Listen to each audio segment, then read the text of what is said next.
All right, folks, we're going to kind of jump in.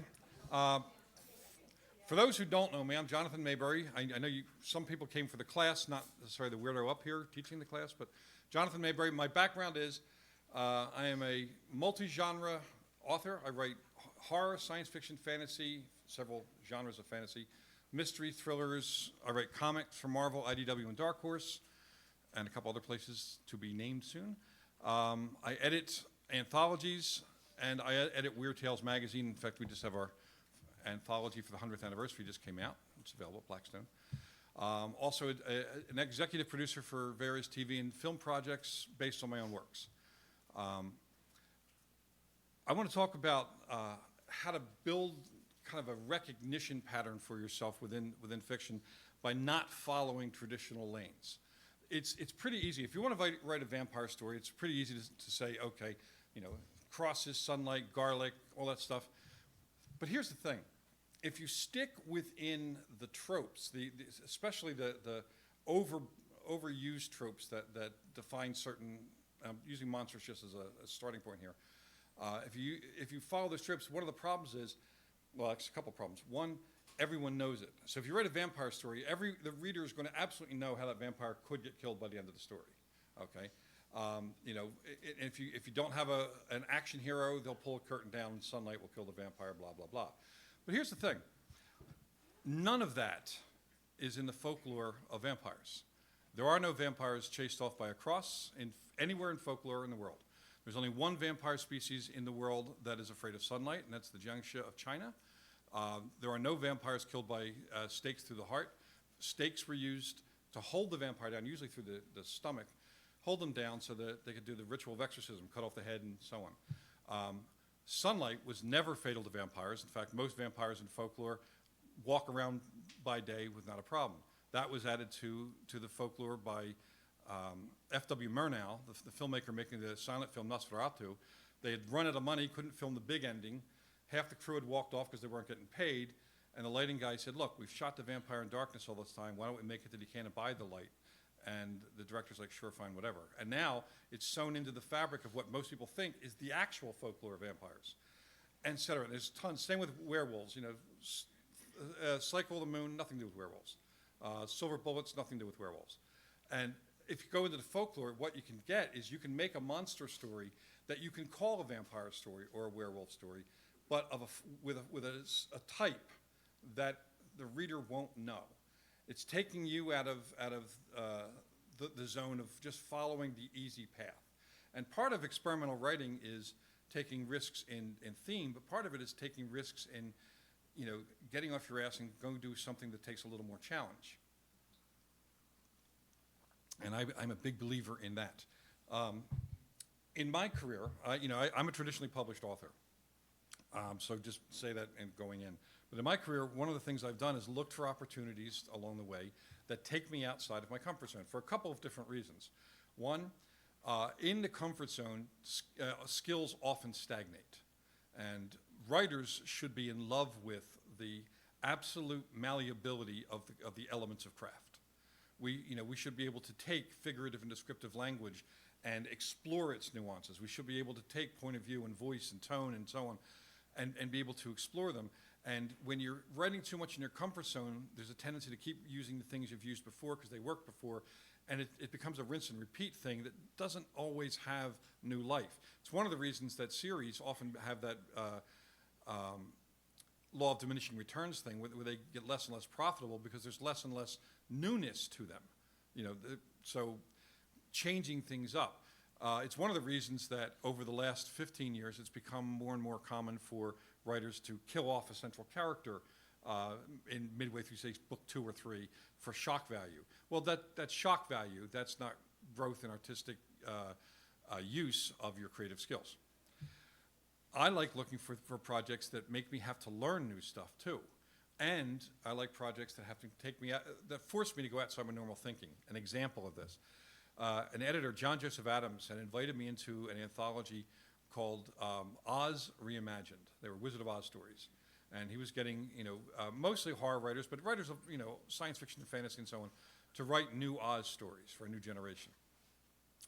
And my first inclination, being a horror writer, predominantly a horror writer, I wanted to give the Tin Man the heart of a serial killer and setting it on a rampage with his axe, because that would have been fun to do.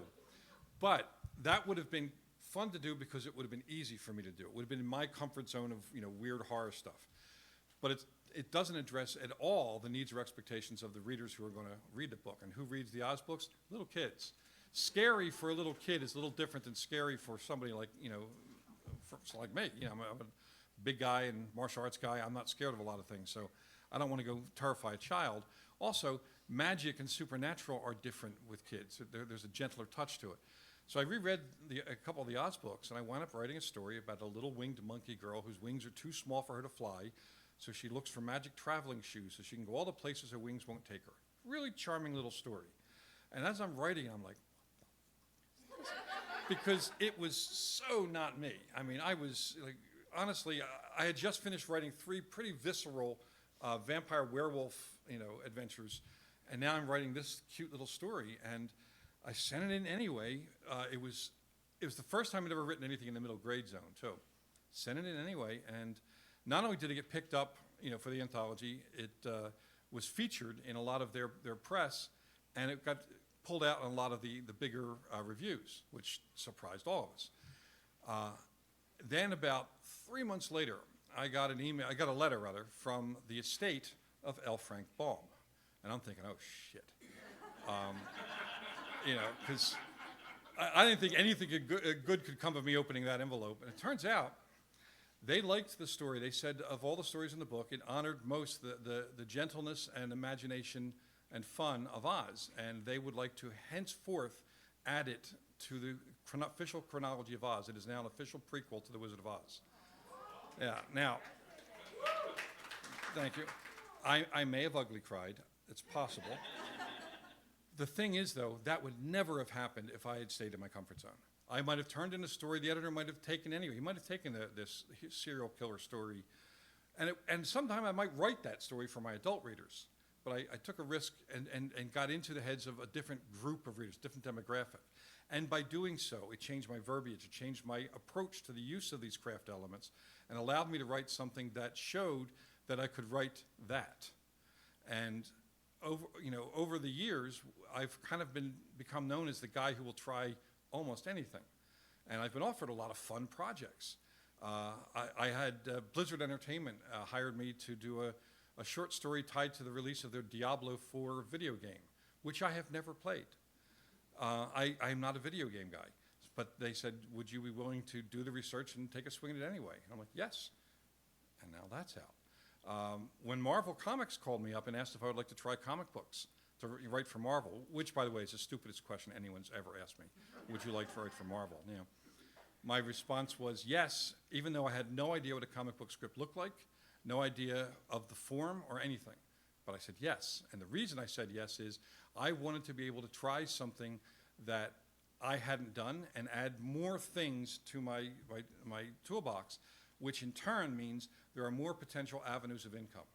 Because even though writing is an art and creativity is its own magic, publishing is a business. Whether it's indie or traditional, it's a business. It's a business whose sole concern is selling copies of art. People get into publishing for the love of books, but they stay in publishing because it's also a business. And if they're going to be successful, they have to run it like a business. We can't get offended, by the way, if they don't accept our stuff, because every editor has a certain vision of what they need at that moment. Like with Weird Tales, if I did an open call once, I had one slot left in an issue of Weird Tales magazine. And I said, just pitch me, send me some stories. I got 12,421 stories. So I needed one story. I didn't have a budget to go any further than that. So everyone else did not get bought. Didn't mean the other stories are bad. Just meant, that story was weird enough for me, for that.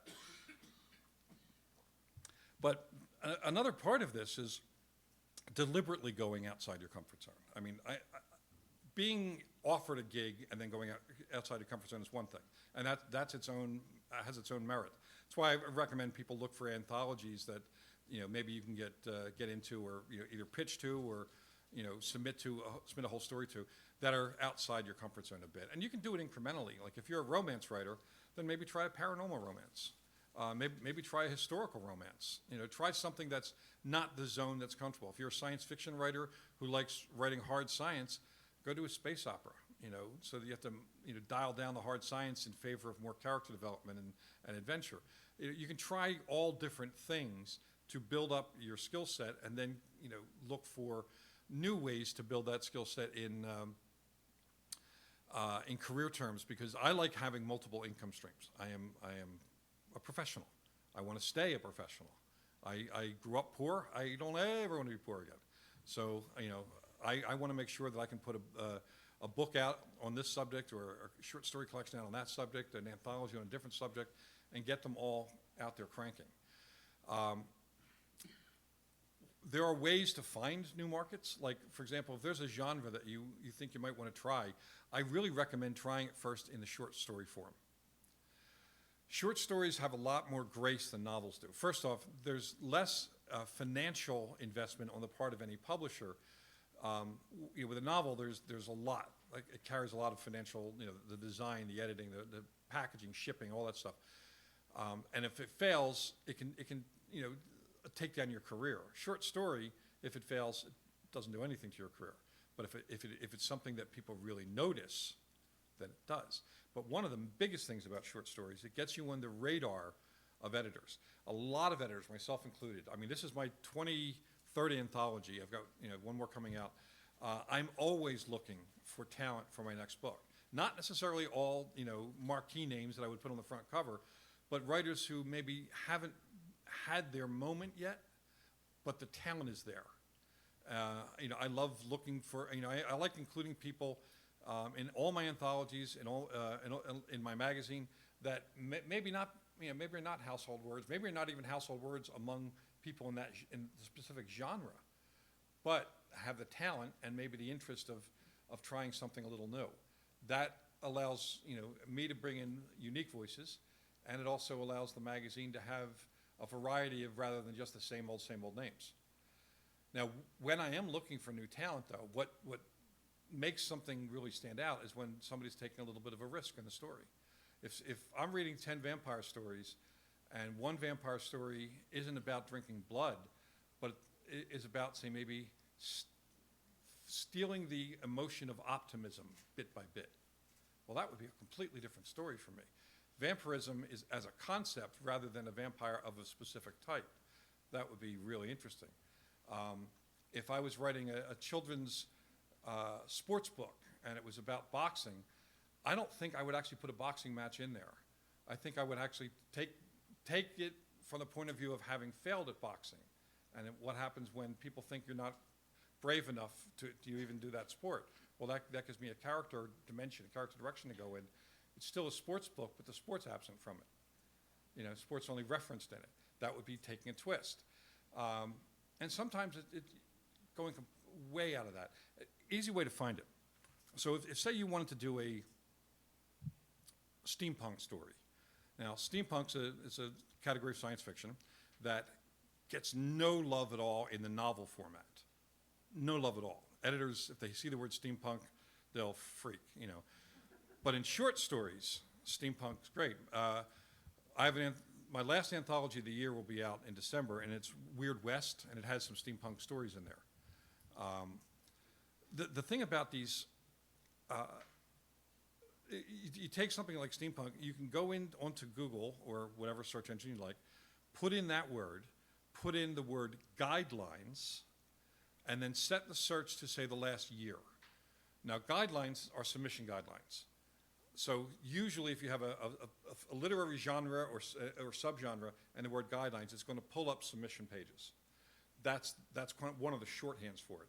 By setting the time of the search for no more than a year, you're more likely to find active searches, turn that off, active searches rather than anthologies that may have already been filled or magazines that have bought all their stories. It's a really quick way of doing it. There used to be a great website for finding this called Raylin.com, but unfortunately they closed. Duotrope, Duotrope, is not bad for finding, it lists short story markets and it's searchable.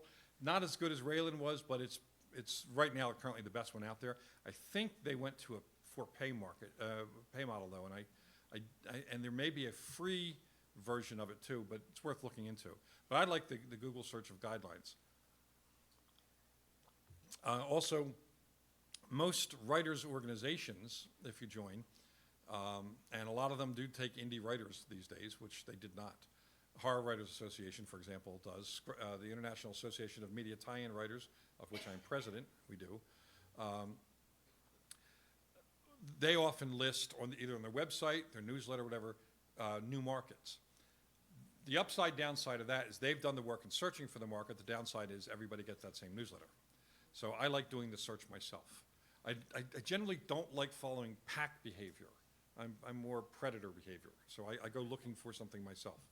And it's done me good because if there's something hot, if they're announcing something new, at the moment of announcement, everyone is going to try to send a trunk story in. Anybody not know what a trunk story is?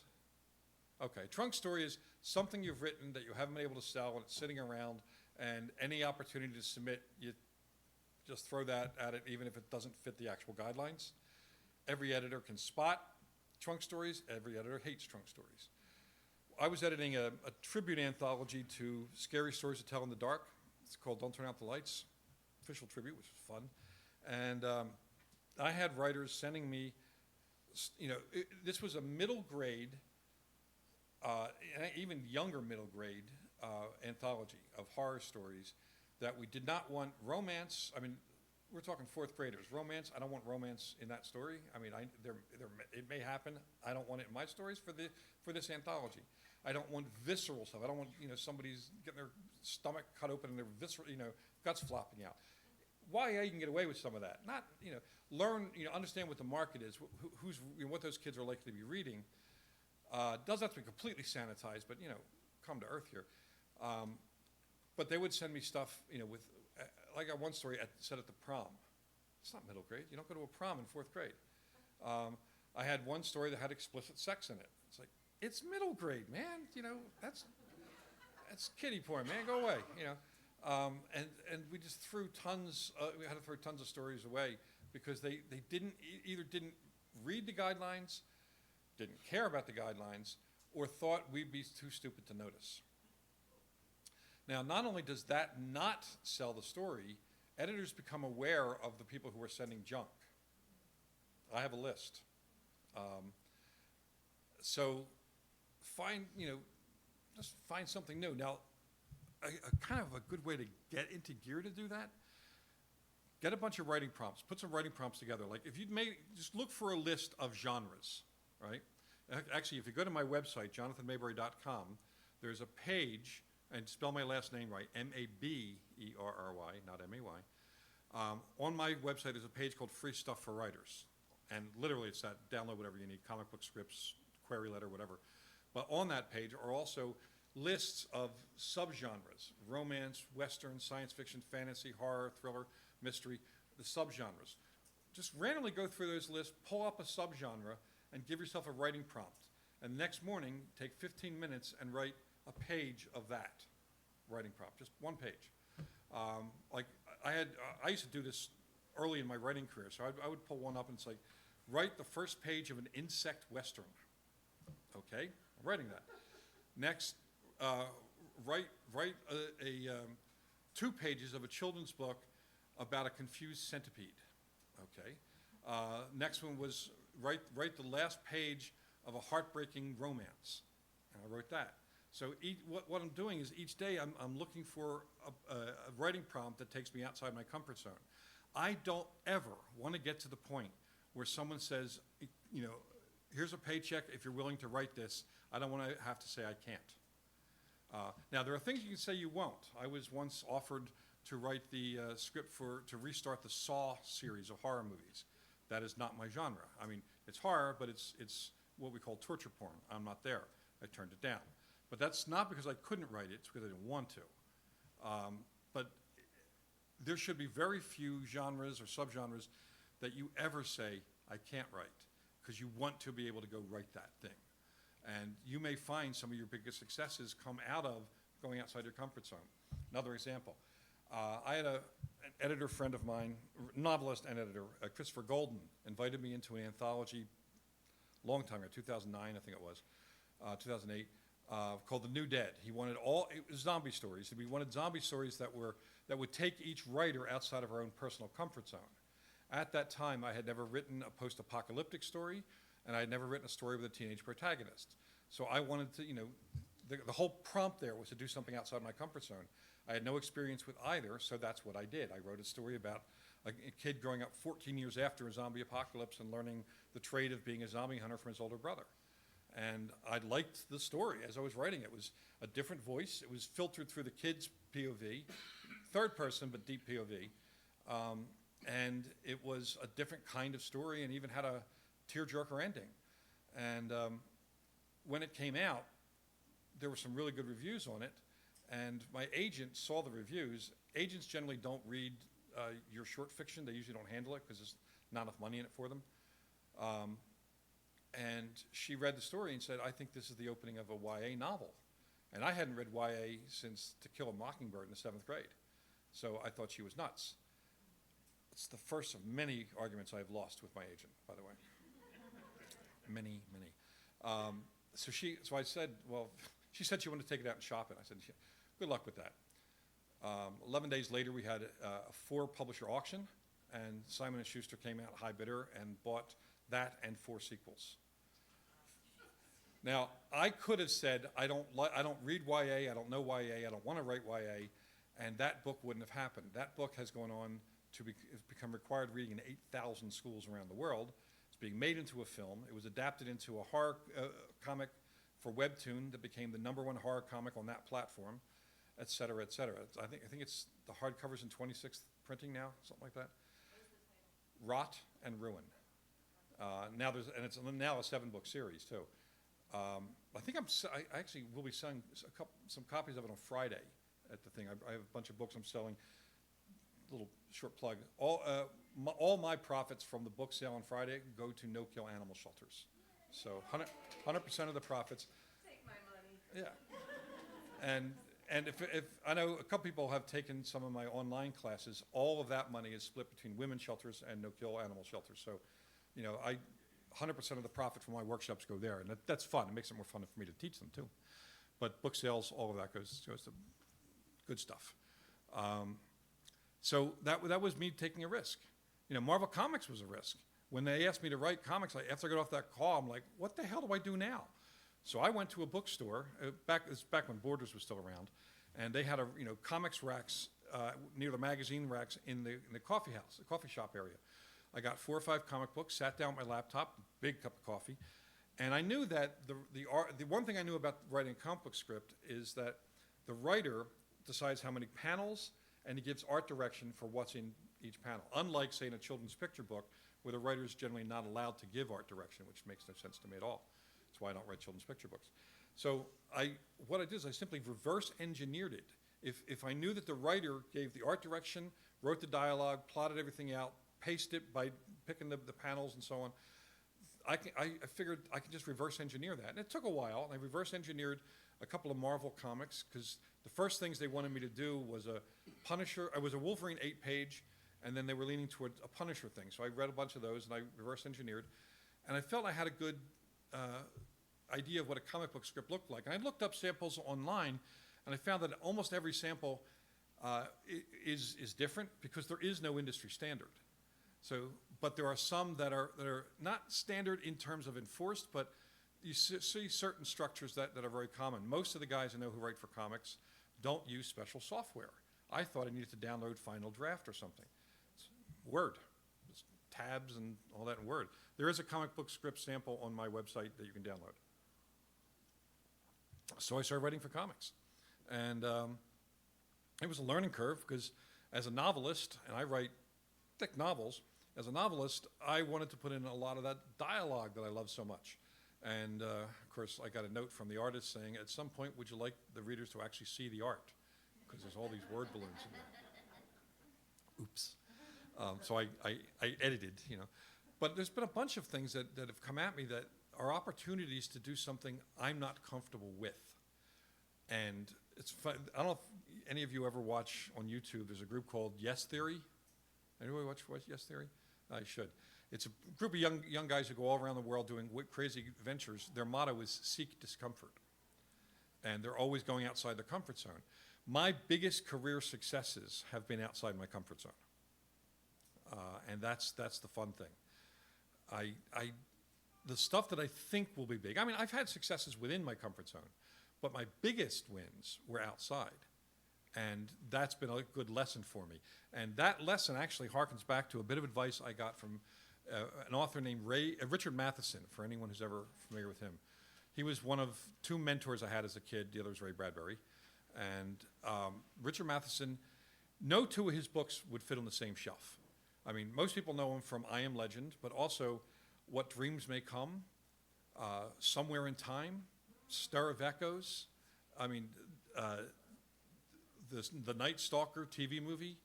I mean, this guy was all over the place. He would write whatever book in whatever genre, not caring about the genre really, write the book that he most wanted to read. And Bradbury had given advice that don't just write the book you would most want to read. Write the book or story you would go out of your way to track down and read. Write that one, because that's going to show that your passion is there. And Richard Matheson made a career out of that. He never hit the bestseller list until he was dead, which is funny. Even with all his movies based on his stuff, it wasn't until Will Smith made I Am Legend that he hit the bestseller list. But he had a hell of a career. You know, he wrote for The Twilight Zone. He did all wonderful stuff. But all of it was, oh, that sounds cool. Let me try that. You know, it's kind of the career version of hold my beer. And a lot of times it really works. I mean, I've done some experimental stuff. I wanted, after doing, you know, stuff with vampires and monsters and so on, I pitched a novel to my editor at Simon & Schuster for young adult. I said, how about a near future hard science story about the first families moving to Mars? Because I had just finished a whole bunch of zombie books for him. And he's like, show me. So I created a pitch for it. And that book is another book that's required reading in schools all over. It was an experiment. I know a lot about science, but I didn't know a lot about the specifics of space travel. So I had to do tons of research. And by doing the research, it opens up a lot of other areas where you can acquire knowledge that will spark ideas. If you just rely on what's in your head, the knowledge in your head, what happens is you start kind of grinding your bones there where it's the same, you're starting with the same idea. I have some friends who are in science fiction makeup effects for movies, and sometimes they'll come up with faces, like different monsters, different movies, it'll be the same basic design. You can tell they have one vision, and you can see their career not going very far over the years. Well, you don't want to be that. You don't want to be a one-trick pony. You don't want to be someone where someone would ever use the word limited to describe you. And by the way, if anybody has any questions, there's a microphone up there. Please come up and ask questions. We have 14 minutes left, so you have time for questions on any subject related to this. Really, I mean, help yourself. There's the mic stand is up there. Oh, we do have questions. Good.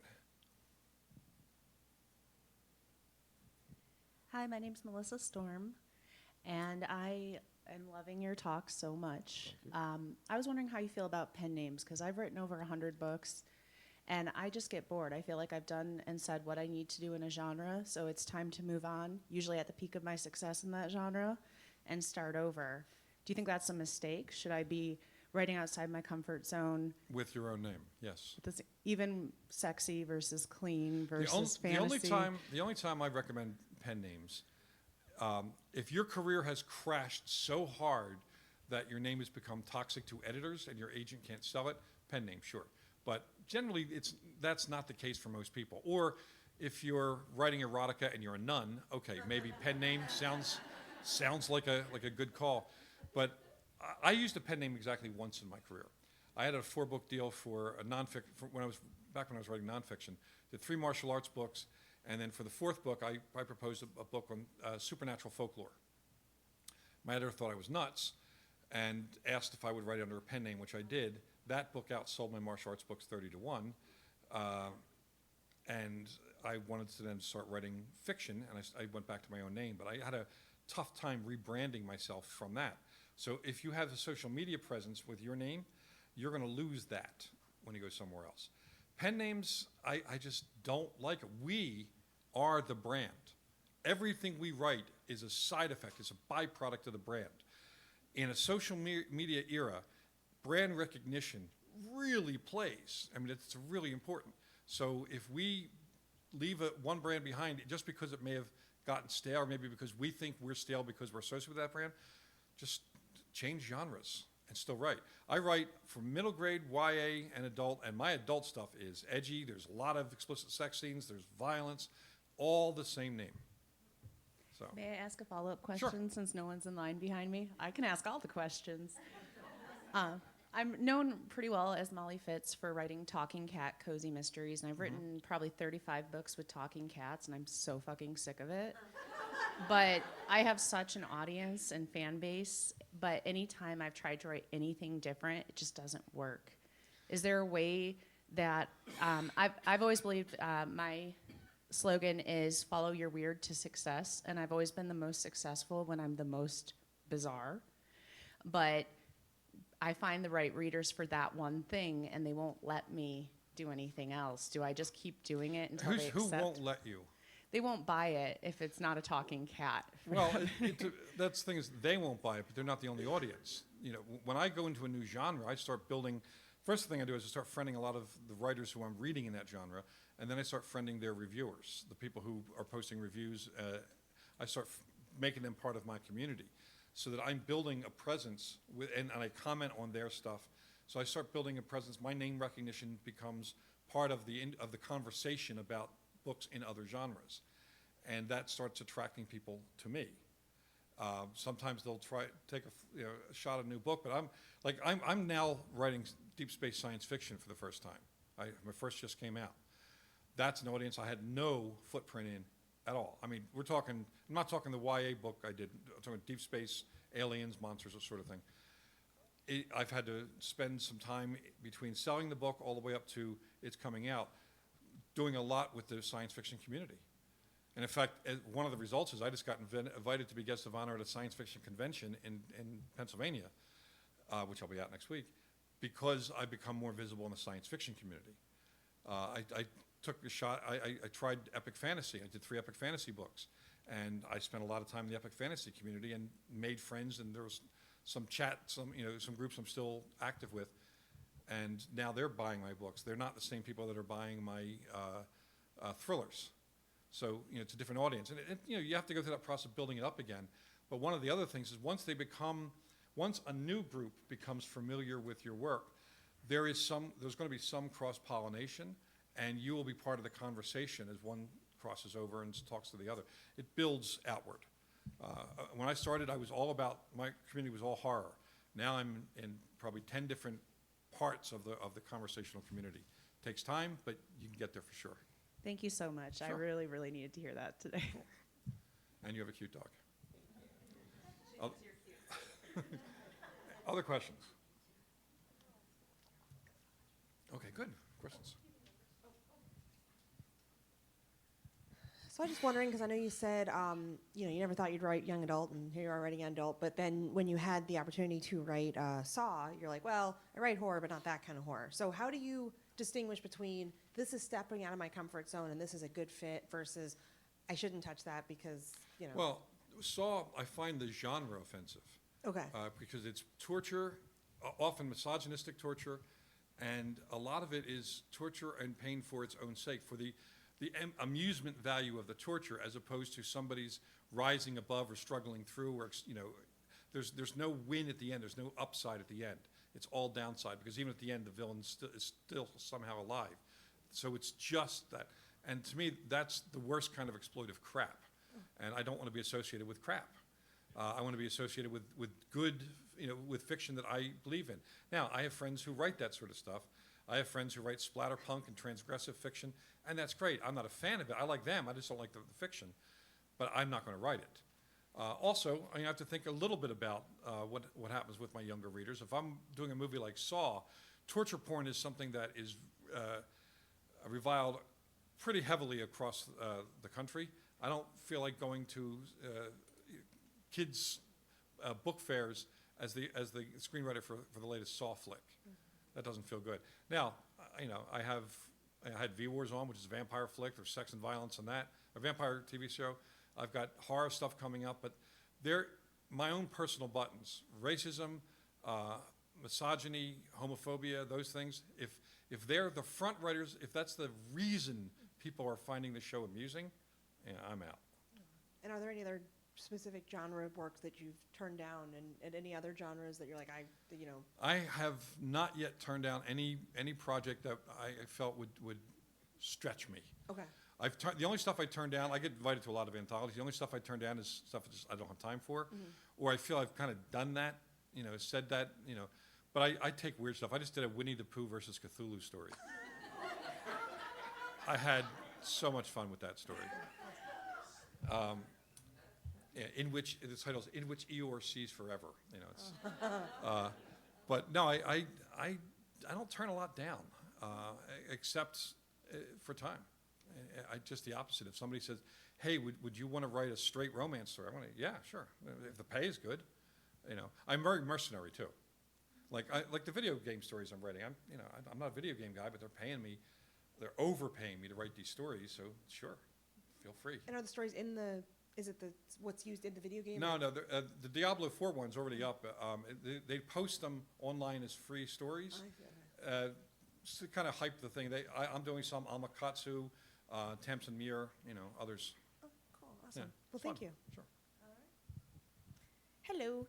So I'm calling myself genre curious because I'm interested in a lot of genres. So I'm wondering, it's a two-part question, but first of all, when you are going into different genres, do you have any concern about writing to market, or do you kind of do your own thing? And then also, how do you research each new? Okay, well, I read fast and I read a lot. So if I know I'm going to, like right now, I'm going to be pitching a horror series for teens set in a town that celebrates Halloween all year long.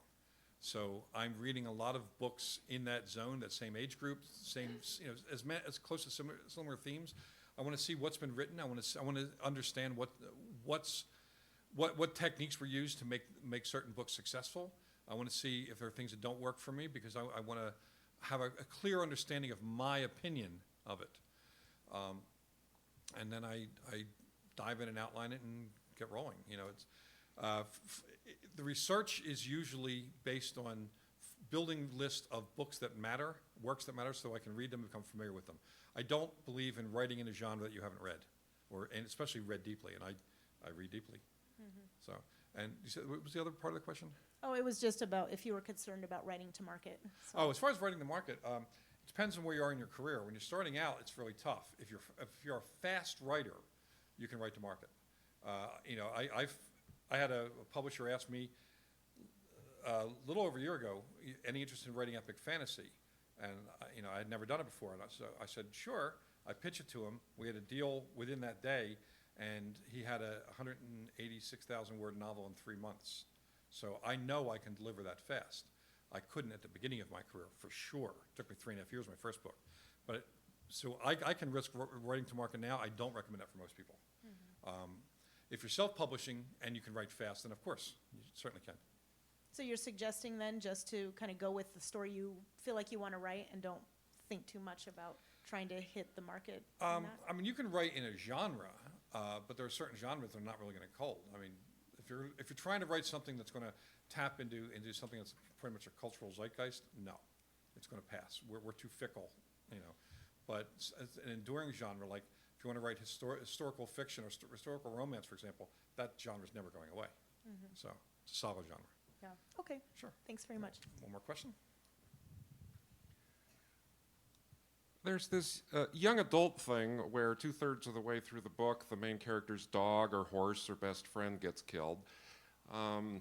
TVtropes.org calls that death by Newbery medal.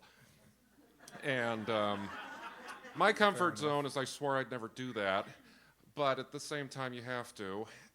Can you give advice as to how to get over that? Get over killing a character?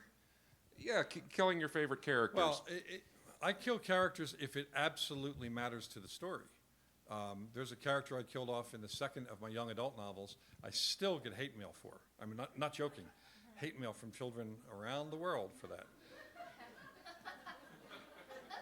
But at the same time, I wouldn't go back and change it, but that story would not have worked well if the character had survived. It's kind of like in Star Wars. Obi-Wan had to die because otherwise Luke's just leaning on him the whole thing. And then, of course, George Lucas chickened out by having Obi-Wan's ghost there. But there's a point at which the character has to rise above, Dumbledore died, for the same reason. That character now is becoming the adult in their own story, so to speak, or the one with complete agency over themselves in the story. We only have 2 minutes left. I'll get to your question in 1 second. But I don't ever go for a death cheap shot, and I don't ever go to just manipulate the audience. If it's not story necessary, it shouldn't be happening. So good question, though. When you're starting a new genre and you've done all your research, how deeply do you outline for your new project? I outline everything, but I do a bullet point outline. I don't have one of those outlines where I have whole paragraphs for it. Just bullet points to remind me of the equation of cause and effect that goes through it, and I allow it to change organically in the writing, and that way allows me to keep changing my outline if the story wants to go in a different direction while I'm in the process of it. But outlines matter to me because I need to know where it's going to go, because then I can build in subplot and allegory and motif and all these little elements that build toward that inevitable ending. So, yes. One Facebook question. Do you have enough time? Yeah.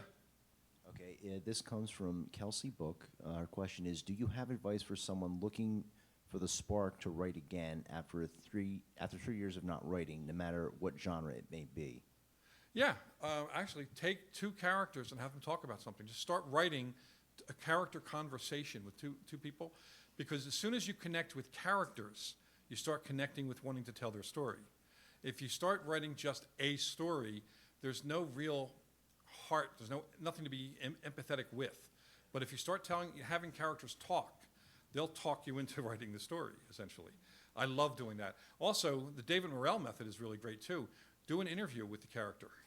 Interview them for their, about who they are and what they're doing and so on, and you find out all sorts of things. Even if this never shows up in the book, which it generally won't, it gets you into the characters, and as soon as a character goes from being just a name to somebody who's speaking and somebody who's becoming alive, then you have this empathetic relationship with them, and they become real, and you want to tell their story. That happens. It's one of the best tricks. It works almost every time. I've very rarely heard it fail. One person who didn't like the right dialogue, they should get over that, fix it somehow. But I would try that. So, if anybody has any other questions, I'll be around the rest of the week. Feel free to just stop me in the hallway and ask a question. You can grab one of my business cards, but I didn't bring any down here with me because that would have been clever. And we're out of time now. So thanks for coming out. Thanks for the great questions too.